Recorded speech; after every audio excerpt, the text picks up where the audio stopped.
غسل کے ضروری مسائل۔ امیر اہل سنت دامت برکاتہ العالیہ کی کتاب نیکی کی دعوت سے لیے گئے مواد کی چھٹی قسط دعائے عطار۔ یا اللہ پاک، جو کوئی غسل کے ضروری مسائل پڑھ یا سن لے، اس کو ظاہری و باطنی تمام گندگیوں سے پاک فرما۔ آمین بجاہ النبی الامین صلی اللہ تعالی علیہ وآلہ وسلم۔ درود شریف کی فضیلت۔ اللہ پاک کے پیارے نبی مکی مدنی محمد عربی صلی اللہ علیہ وآلہ وسلم کا فرمان عالی شان ہے، بے شک بروز قیامت لوگوں میں سے میرے قریب تر وہ ہوگا جو مجھ پر سب سے زیادہ درود بھیجے۔ صلو علی الحبیب صلی اللہ علی محمد۔ پیارے پیارے اسلامی بھائیوں، ایک 70 سالہ اسلامی بھائی مدنی قافلے والوں کے مدنی حلقے میں شریک ہوئے تو انہیں غسل کے فرائض کا پہلی بار پتہ چلا۔ اسی طرح نہ جانے کتنے مسلمان ایسے ہوں گے جو یہ احکام نہیں جانتے ہوں گے۔ لہذا اس ضمن میں نیکی کی دعوت کا ثواب لوٹنے کی نیت سے غسل کا طریقہ حنفی پیش کرتا ہوں۔ چنانچہ دعوت اسلامی کے اشاعتی ادارے مکتبۃ المدینہ کی مطبوعہ 496 صفحات پر مشتمل کتاب نماز کے احکام صفحہ 100 پر سے شروع ہونے والے مضمون سے ضرورتاً رد و بدل کرتے ہوئے عرض ہے۔ نیت کے بغیر بھی غسل ہو جائے گا مگر ثواب نہیں ملے گا، اس لیے بغیر زبان ہلائے دل میں اس طرح نیت کیجئے کہ میں پاکی حاصل کرنے کے لیے غسل کرتا ہوں۔ پہلے دونوں ہاتھ پونچھوں تک 3 بار دھوئیے، پھر استنجے کی جگہ دھوئیے، خواہ نجاست ہو یا نہ ہو۔ پھر جسم پر اگر کہیں نجاست ہو تو اس کو دور کیجئے، پھر نماز کا سا وضو کیجئے مگر پاؤں نہ دھوئیے۔ ہاں، اگر چوکی وغیرہ پر غسل کر رہے ہیں تو پاؤں بھی دھو لیجئے۔ پھر بدن پر تیل کی طرح پانی چپڑ لیجئے، خصوصاً سردیوں میں اس دوران صابن بھی لگا سکتے ہیں۔ پھر 3 بار سیدھے کندھے پر پانی بہائیے، پھر 3 بار الٹے کندھے پر، پھر سر پر اور تمام بدن پر 3 بار۔ پھر غسل کی جگہ سے الگ ہو جائیے۔ اگر وضو کرنے میں پاؤں نہیں دھوئے تھے تو اب دھو لیجئے۔ نہانے میں قبلہ رخ نہ ہو، تمام بدن پر ہاتھ پھیر کر مل کر نہائیے۔ ایسی جگہ نہانا چاہیے جہاں کسی کی نظر نہ پڑے۔ اگر یہ ممکن نہ ہو تو مرد اپنا سطر یعنی ناف سے لے کر دونوں گھٹنوں سمیت کسی موٹے کپڑے سے چھپا لے۔ موٹا کپڑا نہ ہو تو حسب ضرورت 2 یا 3 کپڑے لپیٹ لے، کیونکہ باریک کپڑا ہوگا تو پانی سے بدن پر چپک جائے گا اور معاذ اللہ عز و جل گھٹنوں یا رانوں وغیرہ کی رنگت ظاہر ہوگی۔ عورت کو تو اور بھی زیادہ احتیاط کی حاجت ہے۔ دوران غسل کسی قسم کی گفتگو مت کیجیے، کوئی دعا بھی نہ پڑھیے۔ نہانے کے بعد تولیے وغیرہ سے بدن پوچھنے میں حرج نہیں۔ نہانے کے فوراً بعد کپڑے پہن لیجئے۔ اگر مکروہ وقت نہ ہو تو 2 رکعت نفل ادا کرنا مستحب ہے۔ غسل کے 3 فرائض۔ نمبر 1 کلی کرنا، نمبر 2 ناک میں پانی چڑھانا، نمبر 3 تمام ظاہر بدن پر پانی بہانا۔ نمبر 1 کلی کرنا، منہ میں تھوڑا سا پانی لے کر پچ کر کے ڈال دینے کا نام کلی نہیں، بلکہ منہ کے ہر پرزے، گوشے، ہونٹ سے حلق کی جڑ تک ہر جگہ پانی بہہ جائے۔ اسی طرح داڑھوں کے پیچھے، گالوں کی تہ میں، دانتوں کی کھڑکیوں اور جڑوں اور زبان کی ہر کروٹ پر، بلکہ حلق کے کنارے تک پانی بہے۔ روزہ نہ ہو تو غرغرہ بھی کر لیجئے کہ سنت ہے۔ دانتوں میں چھالیا کے دانے یا بوٹی کے ریشے وغیرہ ہوں تو ان کو چھڑانا ضروری ہے۔ ہاں، اگر چھڑانے میں ضرر یعنی نقصان کا اندیشہ ہو تو معاف ہے۔ غسل سے قبل دانتوں میں ریشے وغیرہ محسوس نہ ہوئے اور رہ گئے، نماز بھی پڑھ لی، بعد کو معلوم ہونے پر چھڑا کر پانی بہانا فرض ہے۔ پہلے جو نماز پڑھی تھی وہ ہو گئی۔ جو ہلتا دانت مسالے سے جمایا گیا یا تار سے باندھا گیا اور تار یا مسالے کے نیچے ہو تو معاف ہے۔ جس طرح کی ایک کلی غسل کے لیے فرض ہے، اسی طرح کی 3 کلیاں وضو کے لیے سنت ہیں۔ نمبر 2، ناک میں پانی چڑھانا۔ جلدی جلدی ناک کی نوک پر پانی لگا لینے سے کام نہیں چلے گا، بلکہ جہاں تک نرم جگہ ہے یعنی سخت ہڈی کے شروع تک دھلنا لازمی ہے، اور یہ یوں ہو سکے گا کہ پانی کو سونگھ کر اوپر کھینچیے۔ یہ خیال رکھیے کہ بال برابر بھی جگہ دھلنے سے نہ رہ جائے ورنہ غسل نہ ہوگا۔ ناک کے اندر اگر ریٹھ سوکھ گئی ہے تو اس کا چھڑانا فرض ہے، نیز ناک کے بالوں کا دھونا بھی فرض ہے۔ نمبر 3، تمام ظاہری بدن پر پانی بہانا۔ سر کے بالوں سے لے کر پاؤں کے تلووں تک جسم کے ہر پرزے اور ہر رونگٹے پر کم از کم 2 قطرے پانی بہہ جانا ضروری ہے۔ جسم کی بعض جگہ ایسی ہیں کہ اگر احتیاط نہ کی تو وہ سوکھی رہ جائیں گی اور غسل نہ ہوگا۔ وضو و غسل اور نماز جمعہ، قضا نماز، سفر کی نماز، نماز جنازہ وغیرہ کے متعلق ضروری احکام جاننے کے لیے دعوت اسلامی کے اشاعتی ادارے مکتبۃ المدینہ کی مطبوعہ 496 صفحات پر مشتمل کتاب نماز کے احکام کا مطالعہ فرمائیے۔ بہتے پانی میں غسل کا طریقہ۔ اگر بہتے پانی مثلا دریا یا نہر میں نہایا تو تھوڑی دیر اس میں رکنے سے 3 بار دھونے، ترتیب اور وضو یہ سب سنتیں ادا ہو گئیں۔ اس کی بھی ضرورت نہیں کہ اعضاء کو 3 بار حرکت دے۔ اگر تالاب وغیرہ ٹھہرے پانی میں نہایا تو اعضاء کو 3 بار حرکت دینے یا جگہ بدلنے سے تسلیس یعنی 3 بار دھونے کی سنت ادا ہو جائے گی۔ برسات میں نل یا فوارے کے نیچے کھڑا ہونا بہتے پانی میں کھڑے ہونے کے حکم میں ہے۔ بہتے پانی میں وضو کیا تو وہی تھوڑی دیر اس میں عضو کو رہنے دینا اور ٹھہرے پانی میں حرکت دینا 3 بار دھونے کے قائم مقام ہے۔ وضو اور غسل کی ان تمام صورتوں میں کلی کرنا اور ناک میں پانی چڑھانا ہوگا۔ فوارہ جاری پانی کے حکم میں ہے۔ فتاوی اہل سنت غیر مطبوعہ میں ہے فوارے یعنی نل کی دھار کے نیچے غسل کرنا غسل کرنے کے حکم میں ہے، لہذا اس کے نیچے غسل کرتے ہوئے وضو اور غسل کرتے وقت کی مدت تک ٹھہرا تو تسلیس یعنی 3 بار دھونے کی سنت ادا ہو جائے گی۔ چنانچہ در مختار میں ہے اگر جاری پانی یا بارش میں وضو اور غسل کرنے کے وقت کی مدت تک ٹھہرا تو اس نے پوری سنت ادا کی۔ یاد رہے غسل یا وضو میں کلی کرنا اور ناک میں پانی چڑھانا ہے۔ فوارے کی احتیاطیں۔ اگر آپ کے حمام میں فوارہ یعنی شاور ہو تو اسے اچھی طرح دیکھ لیجئے کہ اس کی طرف منہ کر کے ننگے نہانے میں منہ یا پیٹھ قبلے شریف کی طرف تو نہیں ہو رہی۔ استنجا خانے میں بھی اس کی احتیاط فرمائیے۔ قبلے کی طرف منہ یا پیٹھ معنی یہ ہے کہ 45 زاویے کے اندر ہو، لہذا یہ احتیاط بھی ضروری ہے کہ 45 ڈگری کے زاویے یعنی اینگل کے باہر ہو۔ اس مسئلے سے اکثر لوگ ناواقف ہیں۔ WC کا رخ، مہربانی فرما کر اپنے گھر وغیرہ کے WC اور فوارے کا رخ اگر غلط ہو تو اس کی اصلاح فرما لیجئے۔ زیادہ احتیاط اس میں ہے کہ WC قبلے سے 90 کے درجے پر یعنی نماز پڑھنے میں سلام پھیرنے کے رخ کر دیجیے۔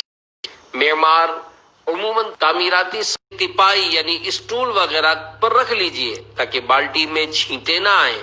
نیز غسل میں استعمال کرنے کا مگ بھی فرش پر نہ رکھیے۔ سارا گاؤں ہی داڑھی منڈا۔ سنتوں کی تربیت کا 1 ماہ کا مدنی قافلہ سفر کرتا ہوا باب الاسلام سندھ ضلع دادو کے کسی گاؤں کی ایک مسجد میں پہنچا۔ وہاں مؤذن صاحب واجب ہے۔ پیارے پیارے اسلامی بھائیوں، واقعی مقام عبرت ہے، دنیا کی محبت میں بڑی نحوست ہے کہ اس کی مصروفیت نے مذکورہ گاؤں کے باشندوں کو اللہ عز و جل کی عبادت سے محروم کر دیا اور خانہ خدا عز و جل یعنی مسجد ویران ہو گئی۔ یاد رکھیے، مسجد کو آباد رکھنا محلے کے مسلمانوں پر واجب ہے۔ چنانچہ فتاوی رضویہ شریف میں سابقہ شراب فروشوں کی بنائی ہوئی مسجد کے بارے میں سوال ہوا، جنہوں نے توبہ کرنے کے بعد حلال مال سے بنائی تھی۔ اس کا جواب دیتے ہوئے میرے آقا اعلی حضرت امام اہل سنت مولانا شاہ امام احمد رضا خان رحمت اللہ علیہ فتاوی رضویہ جلد 8 صفحہ 125 پر فرماتے ہیں، وہ مسجد کہ ان لوگوں نے بعد توبہ مال حلال سے بنائی ہے بے شک مسجد شرعی ہے، اور اس میں نماز فقط ہو سکتی ہی نہیں بلکہ اس کے قرب و جوار والوں اہل محلہ پر اس کا آباد رکھنا واجب ہے۔ اس میں 5 وقت اذان و اقامت و جماعت و امامت کرنا ضرور ہے۔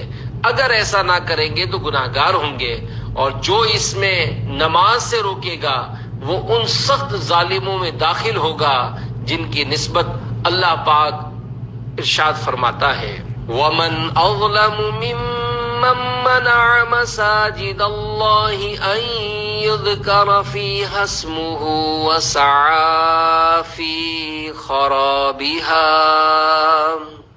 ترجمہ کنز ایمان، اور اس سے بڑھ کر ظالم کون جو اللہ کی مسجدوں کو روکے ان میں نام خدا لیے جانے سے اور ان کی ویرانی میں کوشش کرے۔ جنگل میں مسجد، پیارے پیارے اسلامی بھائیوں، ضمناً عرض کرتا چلوں کہ جہاں مسلمان رہتے ہی نہ ہوں ایسی ویران و غیر آباد جگہ پر بنائی جانے والی مسجد سرے سے مسجد کے حکم میں ہی نہیں۔ چنانچہ ایک سوال کے جواب میں میرے آقا اعلی حضرت امام اہل سنت مولانا شاہ امام احمد رضا خان رحمت اللہ علیہ فتاوی رضویہ جلد 16 صفحہ 505 پر فرماتے ہیں، جبکہ یہ صحیح ہو کہ وہ جگہ آباد نہیں ہو سکتی اور وہ مسجد کام میں بھی نہ آئے گی تو وہ مسجد نہ ہوئی۔ ان اینٹوں اور روپے کو دوسری مسجد میں صرف یعنی استعمال کر سکتے ہیں۔ عالمگیری میں ہے، کسی شخص نے جنگل یا ویرانے میں مسجد بنائی جہاں کسی کی رہائش نہ ہو اور لوگوں کا وہاں سے گزر بھی کم ہو تو وہ مسجد نہ ہوگی، کیونکہ اس جگہ مسجد بنانے کی حاجت نہیں ہے۔ کرے مسجدیں جو بھی آباد مولا، تو رکھ اس مسلمان کو شاد مولا۔ صلو علی الحبیب صلی اللہ علی محمد۔ 9 غیر مسلموں کا قبول اسلام۔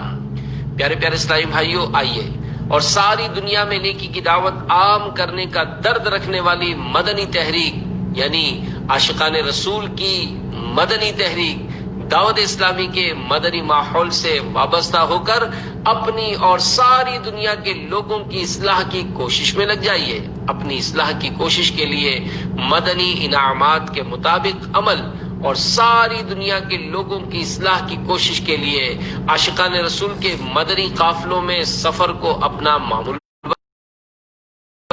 معمول بنا لیجئے۔ آپ کی ترغیب و تحریض کے لیے ایک مشک بار مدنی بہار آپ کے گوش گزار کی جاتی ہے۔ چنانچہ باب الاسلام سندھ کے مشہور شہر حیدرآباد کے ایک 3 روزہ مدنی قافلہ، حیدرآباد شہر سے ایک 3 روزہ مدنی قافلہ ٹنڈو آدم نامی شہر میں پہنچا۔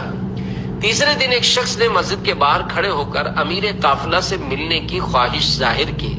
ملاقات ہونے پر اس آدمی نے بطور غیر مسلم اپنا تعارف کروانے کے بعد اسلام کی بہت تعریف کی۔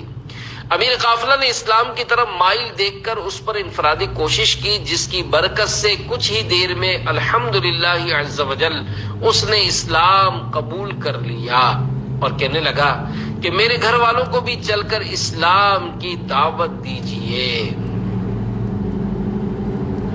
میرے گھر والوں کو بھی چل کر اسلام کی دعوت پیش کیجیے۔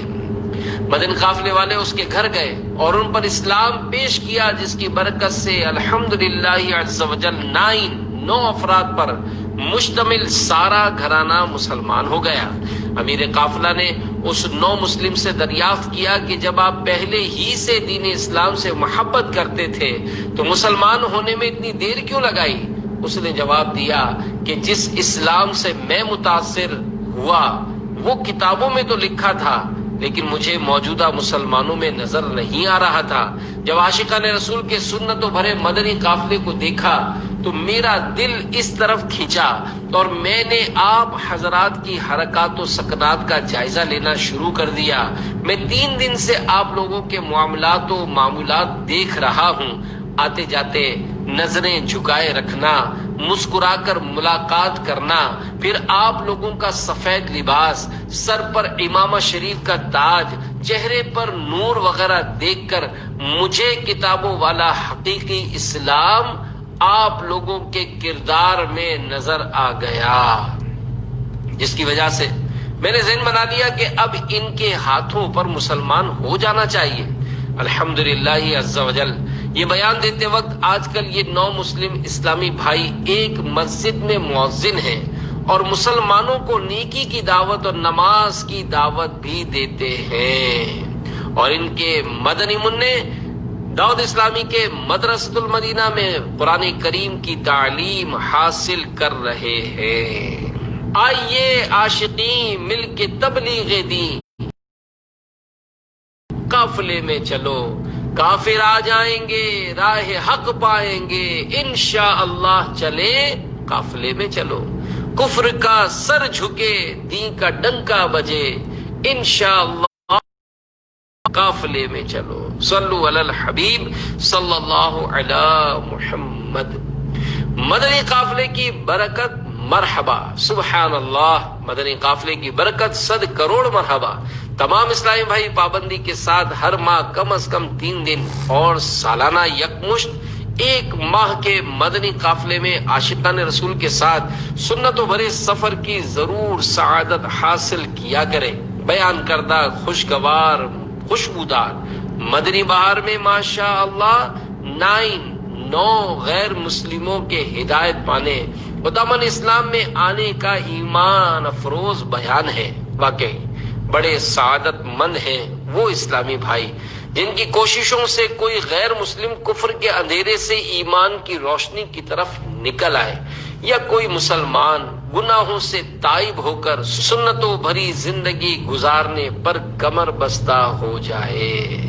یا رب مصطفیٰ عز وجل ہماری بے حساب مغفرت فرما، ہمیں سنتوں کا مخلص مبلغ بنا، پابندی سے مدنی قافلوں میں سفر کی سعادت دے، اور مدنی انعامات کا عامل بن کر دوسروں کو بھی مدنی انعامات پر عمل کرنے والا بنانے کی توفیق رفیق مرحمت فرما۔ نہ نیکی کی دعوت میں سستی ہو مجھ سے، بنا شائق قافلہ یا الہی، آمین بجاہ النبی الامین صلی اللہ علیہ وآلہ وسلم۔ صلو علی الحبیب صلی اللہ علی محمد۔ خضر و الیاس علیہم السلام کے بارے میں دلچسپ معلومات۔ عرض، حضرت خضر علیہ السلام نبی ہیں یا نہیں؟ ارشاد، جمہور یعنی اکثر کا مذہب یہی ہے، اور صحیح بھی یہی ہے کہ وہ نبی ہیں، زندہ ہیں۔ انبیاء کرام علیہ السلام زندہ ہیں۔ اعلیٰ حضرت رحمت اللہ علیہ نے پھر فرمایا 4 نبی زندہ ہیں کہ ان کو وفات کی صورت میں وعدہ الہیہ ابھی آیا ہی نہیں۔ یوں تو ہر نبی زندہ ہے، جیسا کہ حدیث پاک میں آتا ہے۔ ترجمہ، بے شک اللہ عز و جل نے حرام کیا ہے زمین پر کے انبیاء علیہ السلام کے جسموں کو خراب کرے۔ تو اللہ عز و جل کے نبی زندہ ہیں، روزی دیے جاتے ہیں۔ انبیاء علیہ السلام پر ایک آن کو محض تصدیق وعدہ الہیہ کے لیے موت طاری ہوتی ہے، بعد اس کے پھر ان کو حیات حقیقی حصی دنیاوی یعنی دنیا جیسی زندگی عطا ہوتی ہے۔ خیر، ان چاروں میں سے 2 آسمان پر ہیں اور 2 زمین پر، خضر و الیاس علیہم السلام زمین پر ہیں، اور ادریس و عیسیٰ علیہم السلام آسمان پر۔ سب کو موت کا ذائقہ چکھنا ہے۔ عرض، حضور ان 4 نبیوں پر موت طاری ہوگی؟ ارشاد، ضرور ہوگی۔ پارہ 4 آل عمران کی آیت نمبر 185 میں ہے، کل نفس ذائقۃ الموت۔ ترجمہ کنز ایمان، ہر جان کو موت چکھنی ہے۔ پھر فرمایا، جب یہ یعنی پارہ 27 سورہ رحمان کی آیت نمبر 26 نازل ہوئی، کل من علیہا فان۔ ترجمہ کنز ایمان، زمین پر جتنے ہیں سب کو فنا ہے۔ فرشتے خوش ہوئے کہ ہم بچے، کہ ہم زمین پر نہیں۔ جب دوسری یعنی پارہ 4 سورہ آل عمران کی آیت 185 نازل ہوئی، کل نفس ذائقۃ الموت۔ ترجمہ کنز ایمان، ہر جان کو موت چکھنی ہے۔ ملائکہ نے کہا اب ہم بھی گئے، یعنی ہمیں بھی موت آئے گی۔ انبیاء کو بھی اجل آنی ہے، مگر ایسی کہ فقط آنی ہے، پھر اسی آن کے بعد ان کی حیات مثل سابق وہی جسمانی ہے۔ روح تو سب کی ہے زندہ ان کا، جسم پر نور بھی روحانی ہے۔ شرح کلام رضا، سرکار اعلی حضرت رحمت اللہ علیہ کے مذکورہ اشعار کا خلاصہ یہ ہے کہ پارہ 4 سورہ آل عمران آیت نمبر 185 میں وارد شدہ رب الانام عز و جل کا ارشاد گرامی، کل نفس ذائقۃ الموت، ترجمہ کنز ایمان، ہر جان کو موت چکھنی ہے، کے مطابق انبیاء علیہ السلام پر موت طاری ہوگی، مگر صرف ایک آن یعنی لمحے بھر کے لیے، پھر پہلے ہی کی طرح روح لوٹا دی جاتی ہے۔ ہر انسان کی روح زندہ رہتی ہے، مگر انبیاء علیہ السلام کے مبارک جسم بھی سلامت رہتے ہیں۔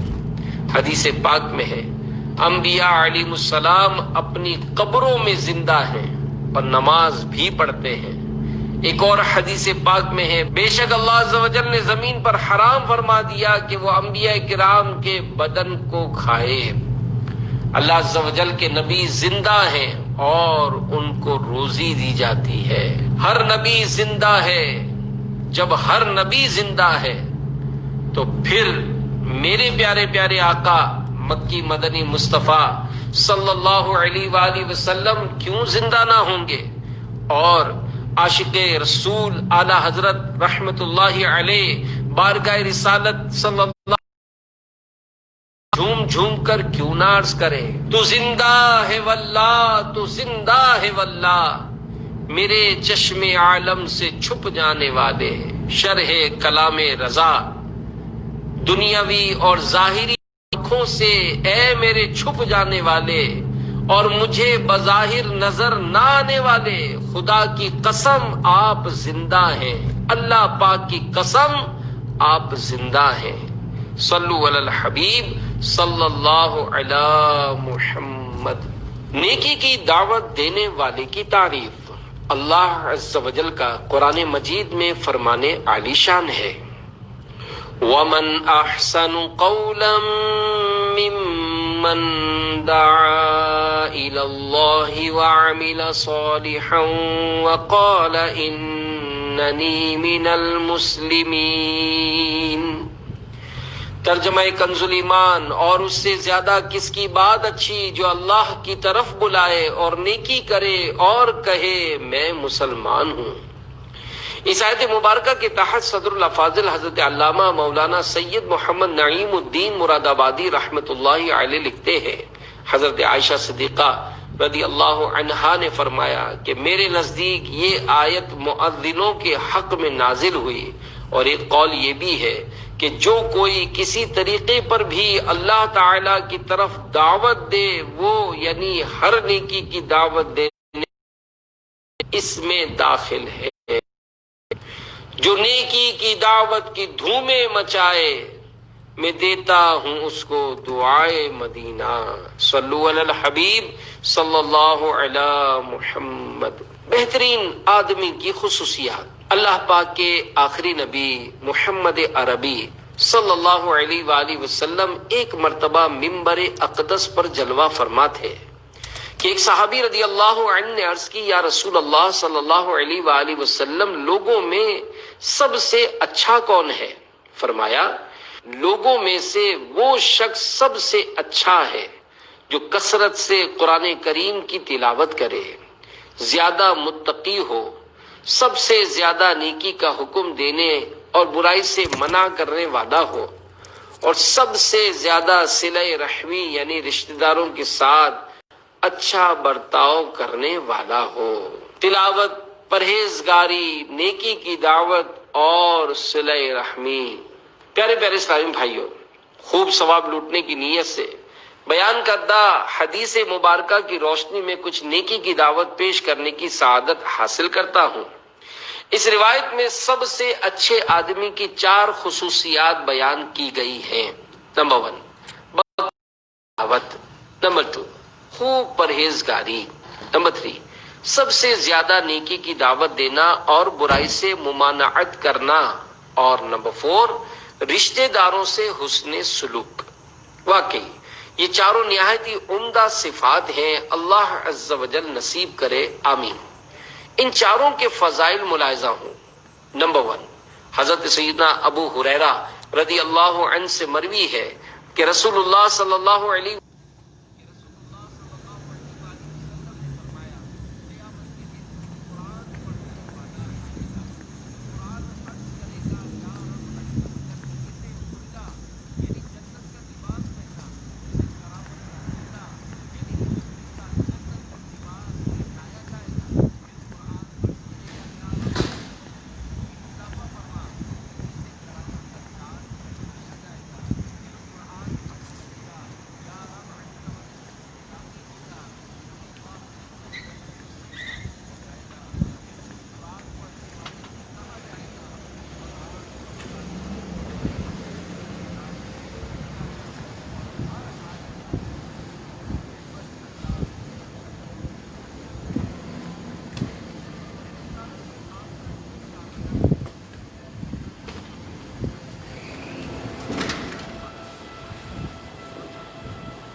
Hi, Sator.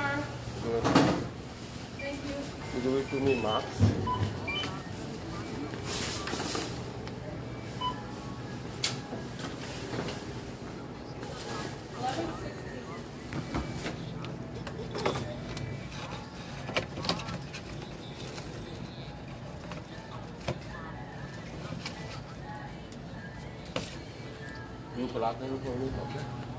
Oh, wait, Sator, you gotta write your name. Write your name and.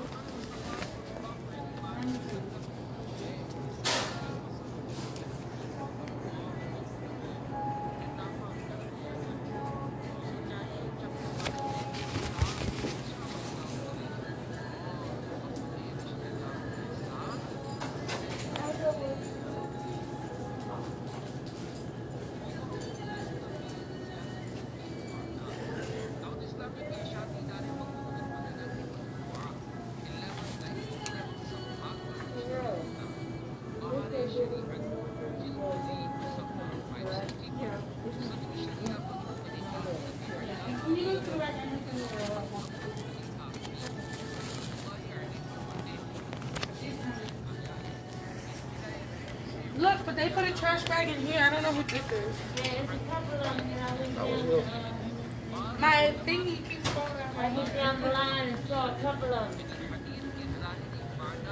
I'm gonna take them out when I come back.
جی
السلام علیکم ورحمۃ اللہ وبرکاتہ. شکر الحمدللہ رسالہ جو ہے وہ سن لیا گیا ہے. اب آپ لوگ ریکارڈنگ یا واٹس ایپ پہ یا یوٹیوب چینل پہ جہاں بھی آپ یہ آڈیو آپ کو ملتی ہے آپ رپلائی دیں, ڈن کا بٹن دبائیں, اوکے کا بٹن دبائیں. دعاؤں میں یاد رکھیں.